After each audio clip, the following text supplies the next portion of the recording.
Welcome to our 2021 Clipper 16 CFD. So right in your back bumper here, you just got this little squeezy cap. Just squeeze the center there, it pops on out. Reach in a little bit, you got your sewer hose there. So once that guy is fully extended, it is about 20 feet long. Just take note of those two ears in your adapter here. That's all you'll be hooking up to your sewer system. And we're just storing it in the bumper here just to keep any sort of stench out of the trailer, keep things that little bit fresher for you.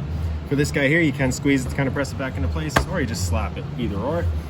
Right by it here, you got your stabilizer jack. So what that's going to do is just going to come down, contact the ground, give it another turn or so just to firm it up, and that'll just get rid of any sort of bounce or sway that you can see you've got in the unit right now.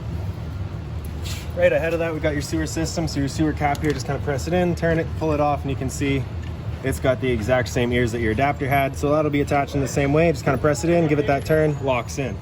On the left, you got a gray valve. On the right, you got a black. So that black valve is controlling your black tank, which is filled from your toilet. So that's going to be your dirtiest water. You're going to want to dump that out first. Once that's done, we'll come to the gray, which is filled from your sinks and shower. So that's cleaner water. We'll dump that last just to help keep that hose as clean as possible. These two water lines here are just low point drains. So on the left, you got a red. On the right, you got a blue. Right, so you're just going to take that cap off, let that water drain out. The purpose of that being is if you're leaving the trailer for a while or getting ready to winterize it, you just want to get all that water out just so that it's not going stale, all right? Straight up from there, we just got this little port. As that pops open, you'll be pulling out your little short cord here. So you can see standard 30 amp end there. Most campsites will have that. You can just plug straight on in and you're good to go. We'd also provide you with a park adapter to go from that 30 down to a 15, so you can plug into your standard household outlet to charge your batteries or run your fridge. Beside that, we got your cable and satellite outlet, or inlet, sorry. So you just take your coax cable, plug it into there, and fire up at your TV location. And right above your power port is just the exhaust for your furnace. So if you're ever running your furnace, you just want to make sure nothing's blocking that. It does get hot. Right up here, we've just got a vent for your stove. So of course, propane stove is putting off fumes whenever you're using it. So we just got that little fan inside to help evacuate those fumes. You just want to make sure this flap out here is open so that those fumes can make it out. When you're going traveling, just kind of press it back into place. You hear a little click, it gets in there. Hot water tank here, so just that one little keyway, just pick that up, line it up, and your hot water tank pops on open. So your controls for turning it inside or just inside the unit, turning it on or just inside the unit. Before you ever do turn it on though, you just want to hit that relief valve right there. Make sure that shot of water comes out. That bit of water coming out is just letting you know that this tank is full. It's safe to fire it up and you're not going to burn anything out by doing so. Now once we get inside and do actually turn it on, I will go over a reset procedure, and the button that I'll refer to is just right here. All right? Close that back up, lining up that keyway. Lock it back down, simple as that. These two black ports here are just vents for your fridge, nothing back there for you to worry about. And that little drip tray right there, sorry, that little drip hose right there is just a little drain for the fridge. It will drip water, it's perfectly normal. Right up front here, you just got your fresh water connection. So you just pop this cap off of there, take your water hose, stick it into there, turn on the water, and that'll fill up your freshwater tank. The drain for that tank is just right underneath the unit. We can see we got that going right now, just draining out the last of the water. Just this little cap here, thread onto the end to close that off, and that's that. Below your freshwater tank fill, you got your city water connection here. So you just take the same water hose, plug it into there, turn on the water, and that'll pressurize the lines throughout the unit. Towards the front, we just got your front storage compartment here. So you just get this little finger on the side there, holds it open for you. And then you can see it does straight right through to the other side. And it is also accessible from underneath your bed. To the front of the unit, you just get this little black box here. So that's housing your batteries. As long as you're plugged in through that short cord in the back or your 7-pin into your tow vehicle, that battery is charging for you. Just standard barbecue style propane tank here. You're just going to turn that valve to open it up. And that's that. Right. Standard tongue jack in the front, one way is up, the other way is down. On the side here, you just get this little 2-prong plug-in. So you just take a solar panel, plugs into there, charges your batteries. Simple as that. Same little compartment door here with the little finger. And then right inside here, you can see we've got your jack for running your 2 rear stabilizers there, as well as a water hose and the park adapter that I was telling you about here, right? So your 30 amp cord into here, 15 amp into your household outlet. GFI protected outlet, so if you're looking for coffee or tea outside, you got the power to do so. And then straight to the back corner of the unit, you just got this little leash latch here, so if you got the dog outside, you can tie him down. And then in the very back of the unit, we just got your spare tire, as well as your pre-installed mount for a observation or backup camera. So with these doors, I've found they can be a little sticky, so sometimes just push it in while you undo that latch, then you can open it up, just makes life that little bit easier. Open it wide, and it is on a friction hinge, so it just kind of sits where you leave it. Yellow handle either way undoes the latch, then you can pull them out. You just got these little pins on either leg here, so if you take those out, you can extend or shorten the legs just based on what your site is like. And then when you first get inside the unit, we got your fire extinguisher just on the right there.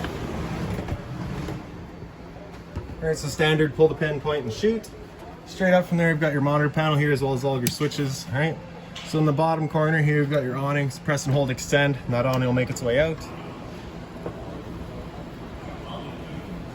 Straight up from that awning switch on the right here, we've got your awning light, so we'll just turn that on real quick. You can see that strip there. So once that awning's fully extended, you'll just see a little black flap at the end come down. Then you'll see the black of the metal tube.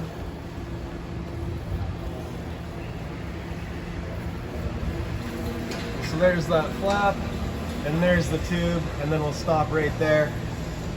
And you don't really want to go any further. If you do go further, it will actually wind itself up backwards, in which case your fabric will be underneath your tube, allowing it to then hold water, accelerating the growth of mold and mildew, which of course you don't want. So you just want to make sure that this fabric is over top of your tube.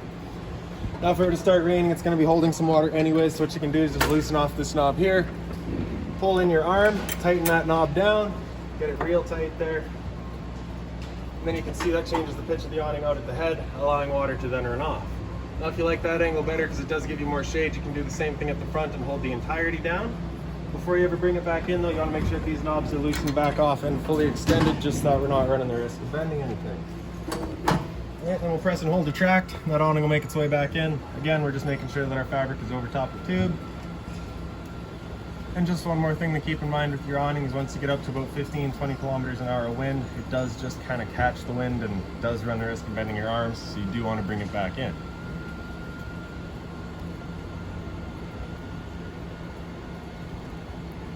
So once this guy's fully retracted, he just kind of stops, he hits his stall, and that's that.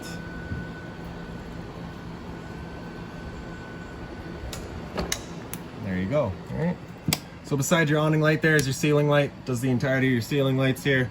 Center left, you've got your water pump. Turn that switch on, turns on your water pump, drawing out of your fresh water tank to pressurize your lines. And then on the very left, you've got your water heater. So turn that switch on, this little red light up here will come on, letting you know the ignition sequence will start. Once that sequence is started, it'll turn off and it'll try that 3 times. If after that 3rd try it hasn't fired up, that light's gonna come on and it's gonna stay on. At that point, you'll be going out using that reset button that we'd shown you. Fired up pretty quickly actually. You can hear those couple of clicks and then you can hear that whir of the flame. We know that hot water tank's good. All right. So then right behind us here, we've just kind of got your closet space, little storage at the top, closet in the center here. Right. So that little blue binder down there has all of your owner's manuals, all of your keys, any remotes, anything like that for the unit you're going to find in that pouch. And then right down on the bottom you get another little compartment here. And in a little bit, we've got storage right across the top of your dinette. So it's just a blank compartment there. And then in the front is just another blank spot. And right above your bed is just a little light with more storage across the top. Right. Same thing over here. So for your dinette, you can see currently set up as the dinette. And if we just grab this table here and kind of wiggle it up, you can take the legs out the bottom of it, move them out of the way. Oh, geez, here we go. There we go. Right, and then you can see you just kind of got these 2 little ledges here. Just gonna plop the table down on those.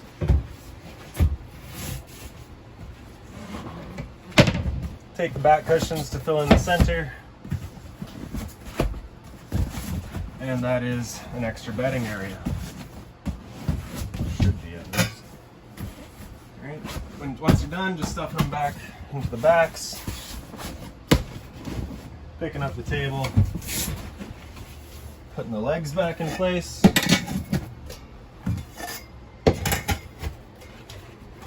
Now do keep in mind, there is an offset here, right? So you're kind of closer to the outside.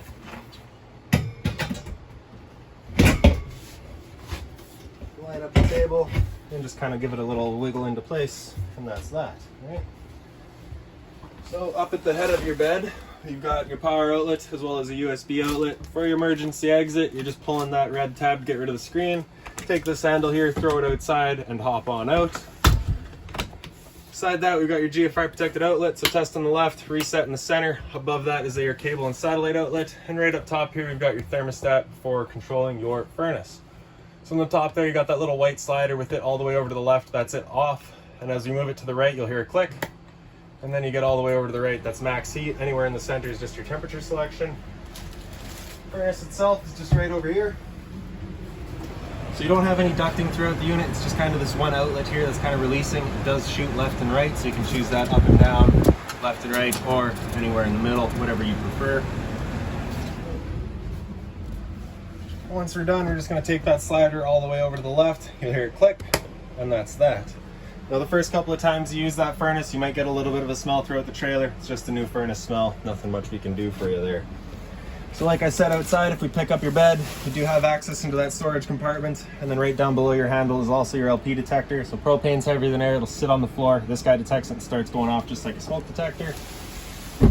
For your fridge here, you just open up the center panel. You get all of your controls across the top there. So power button on the left there with that button in, that's turned on. You see that little check light there for a second. That's just letting you know it's firing up on gas, right? Now, if you wanted to run it off of AC power, have that button come in. It'll run on auto. Auto is first gonna look for AC power, and if that is taken away, it'll automatically flip over to gas to keep the fridge cool. Right? And of course, if you're dry camping and just want it on gas, have that button on the right there come out, and it'll run just on gas. Once you're done, turn it back off, and that's that. So just this little thumb latch there, just kind of press that up, and then you can open up the fridge.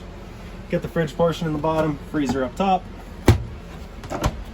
Right above your sink is just a little light, a little bit of storage above that as well. So this is what would normally be a microwave compartment. Of course, we don't have one installed here, but you do have the outlet for it if you wanted to get one for yourself. Below that, we got your range vents to get a light here as well as that fan. So this is the fan that's evacuating your fumes from your stove. So for firing up your stove, you're just going to turn that knob over to light, hit it with a lighter, and you can see she fires right up, just like that. Once you're done, just turn it back off. There we go. So at your sink here, you have the hard cover, so you can put like a hot pot on there if you want to. Don't want to leave it there too long though. All right, hot and cold water, of course, mobile head. And then a little bit of storage below. Just being mindful of your drains and your water lines. They're kind of protected, but if you put a heavy pot in there, you could go through it. Storage here.